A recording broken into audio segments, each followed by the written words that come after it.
Welcome to this Prysmian broadcast.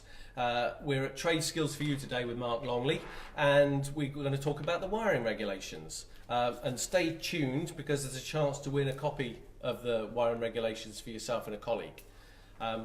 So here we go. Mark Longley, we've known each other for a little while now, but Yeah, tell everyone a little bit about yourself. Okay, I'm a qualified electrician, JAB registered. After about 4.5 years, I finished my apprenticeship, became a building electrician, and diversified my skills. Went into working as maintenance electrician for a kitchen manufacturer, and then I went into credit card manufacturing as well. I then decided to diversify once more and became an educator, which I've been doing for about 15 years now. 15 years. So we've come to the right place then. I'd like to think so, yes. That's great. Wiring regulations, that's why we're here today. Yes. What are they, Mark? Okay, as it stands, it's the BS 7671 2018, even though it doesn't become enforced until the 1st of January 2019. But designers can work with it now. Right, that's great.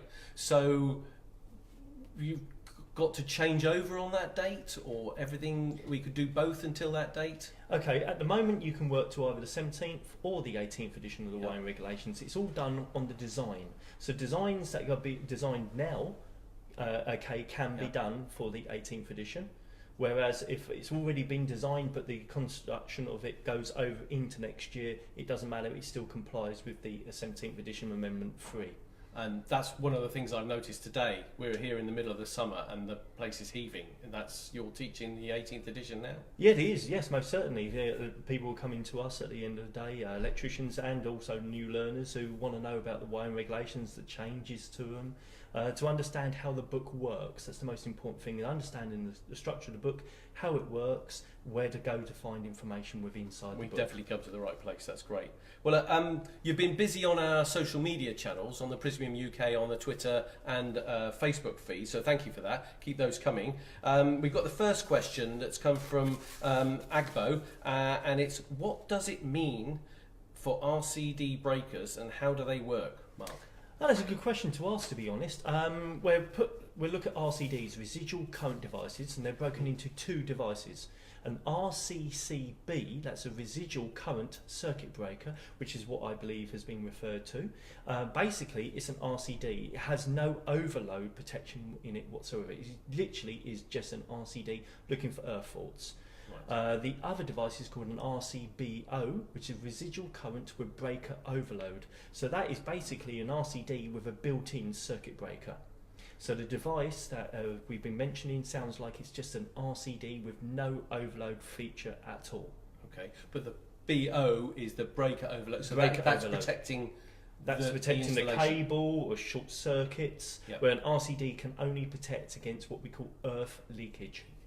Right, okay, that's clear. I hope that helps, Agpo. We've got, another question, and this one we get a lot. You get a lot, I know, Mark. I'm sure, yeah. And the other seminars I've been to recently, this question is asked a lot. Why is it updated so often? Okay, it's a good question to ask. The first option is what I call innovation. Yeah. Okay, things are changing on a constant basis. For example, a little while ago, socket outlets were just socket outlets. Now they have USB ports integrated inside them. But that isn't the only reason. One of the other reasons, the UK is a member of an organisation called CENILEC, and because of that we are legally obligated to take account of any documents they release. So they get the equipment from an organisation called the IEC, and then what they do, they distribute it down to us. Now they do that as in a very ad hoc way, so maybe a document once every 1 year or 2 years.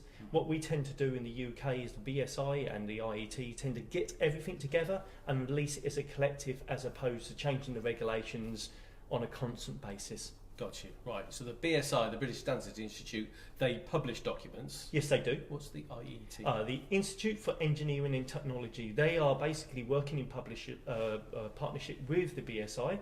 They write the regulations, and the BSI then publish it. Okay. Right. So when can we expect the 19th edition? Guidelines is usually between 3 to 5 years. Right. 3 to 5 years, where the next edition of the regulations, the 19th edition, anything between 10 to 15 years away. Quite a long time. There was 10 years between the 17th edition and the 18th edition. Right. So we're not expecting any time soon, No. but as you said, as innovation develops, Yes. a new understanding comes about, that best practice can evolve. Yes. Right, that's cool. Got a question about cable from William on Facebook. This is an interesting one, especially for a cable company. Will the UK introduce flat, twin and CPS with all the conductors the same size and all insulated throughout their length, as in Ireland? Also, double pole breakers. Is that going to be a requirement? The cable. Okay, with regards to the cable, I've not heard anything on the thing. The Irish have their own wiring regulations, and the UK have their own wiring regulations, Right. so that's why we don't adopt what they do and they don't adopt what we do. At the end of the day, they've chosen to go down one direction. I've not heard anything to say that we Sure. will adopt that cable as our own. So for the wiring regulations in Ireland, which is the ET 101 document, is separate from our wiring regulations certainly, yes. altogether. Most certainly, yes. And so the cable specifications that come from that, I know, is IS 201. There's an agreed specification for that insulated earth, so it can be tested against it. I mean, we can come on to that a little bit later. Okay. I've got another question. This is actually from our Facebook channel. When using YY cable for fixed installations, it carries on. But YY cable for fixed installations? That's an interesting question. BS7671 insists that all the equipment that we install should have a BS or BSEN standard. Yes. Now, unfortunately, YY cable has no BS or BSEN standard. So there's no specification. There's no specification for it. So if it exists, it's to a manufacturer's specification, which might be good, but Yeah. it's not. You're saying it's not the UK agreed. No, specification. not at all. Yeah, I agree with you on that. Right. The on-site guide even goes on to say, and it discourages the use of that type of cable. Whoever decides to install that then becomes the manufacturer of that cable. Right. They actually then take on that responsibility. Yes. Well, as a cable manufacturer, we know how involved a specification is for cables, so that obviously quite a daunting task Yes, of course. for anyone doing that and for fixed installations.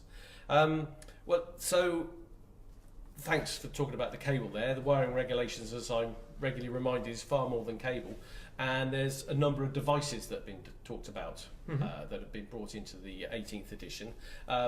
AFDDs, SPDs, there's another part. Okay, we'll start with the AFDD, which according to regulation 421.1.7, arc fault detection devices. Doesn't roll off my tongue as yet, No, so I'm sure it one day will do. Yeah.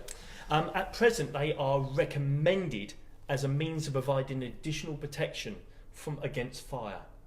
So it's recommended. Right. So it's not compulsory. Not yet. Right. I see what you're saying there. Yes. So Yes. it's not compulsory. So, forgive me, an arc. What?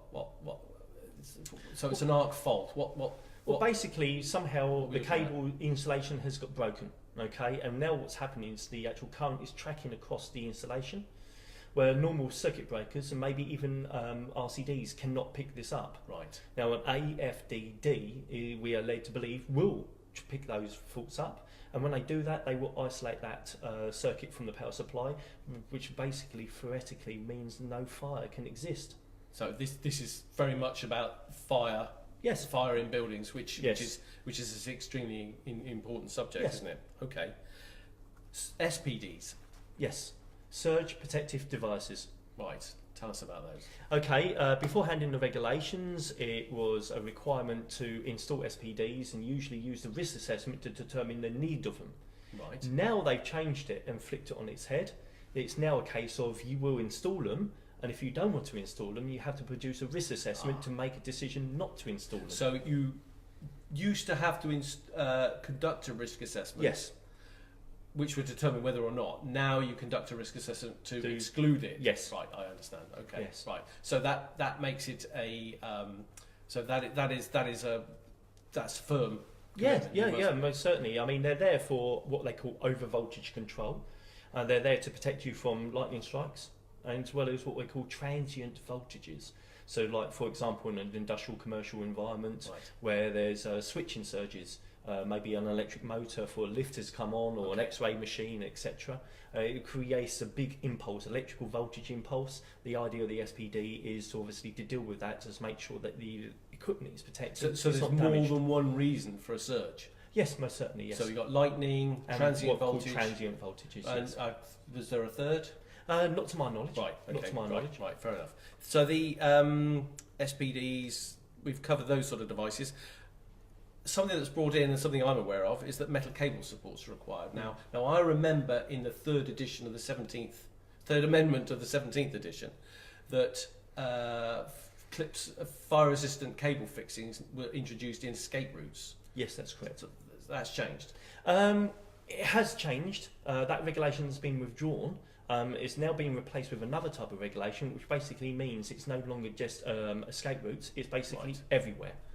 There was a lot of confusion of what defines an escape route and what doesn't define an escape route, and the IET decided that because of the confusion, to make it easier, just to make it now spread it out throughout the whole of the installation, it's now any cable. Sure.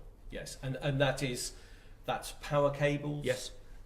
Data cables, Yes. telephone cables as Yes. well, isn't it? Everything. Yes. So, Yes. and the main reason for that, because I was aware that for things like fire alarms, Yes. you need fire-resistant fixings, but that's to keep the cable working. Yes. Whilst during the event. But this is different. Yes, this was, I believe, brought in due to the London Fire Brigade, where a couple of firefighters went into a building. Unfortunately, they got tangled up in the cables, and they didn't survive. You have to understand, when they go into buildings, the visibility is incredibly small, very, very, very unique. Less than a metre at times, Sure. and it's very hard for them to see their way through and around the building. And if they get tangled up in those cables, it's very hard for them to untangle them. So, let alone people who are escaping a building late in its development of the fire. Yes, of course. So extremely important. So fire safety is really at the root of a number of those solutions. Well, that's great, Mark. Thank you for that. So what we've covered is I'll tell you what, we've just had another question in. This goes back to cable, actually. Oh, okay. Which I think we've covered that one. So going back to what we've summarised, the things we cover, what the wiring regulations are, what they cover, how often they come up, because that is a particular question. The use of cables that aren't covered by British standard specification. Yes. So that's been identified, and that the installer becomes the designer and de facto manufacturer effectively of those. Yes. A number of the devices that are involved as well these days. That's great. So look, you'll be able to follow up. We'll carry out lots of more information on the Facebook channel that we have, and through our Twitter feeds as well. For you to win a chance, and for your colleague to win a chance, you need to do two things. You must tag one of your electrical professional colleagues in the comments section of this video, and like our Facebook page. So that's just a couple of things, and we'll draw those names out of the hat. Closing date is 5 p.m. on the 6th of September, next Thursday, at 5 p.m. So just do two things: tag an electrical professional colleague and like the Facebook page. Mark, that's brilliant. Thank you very much. You're welcome. Keep watching our channel for further information, and we'll look forward to receiving more questions.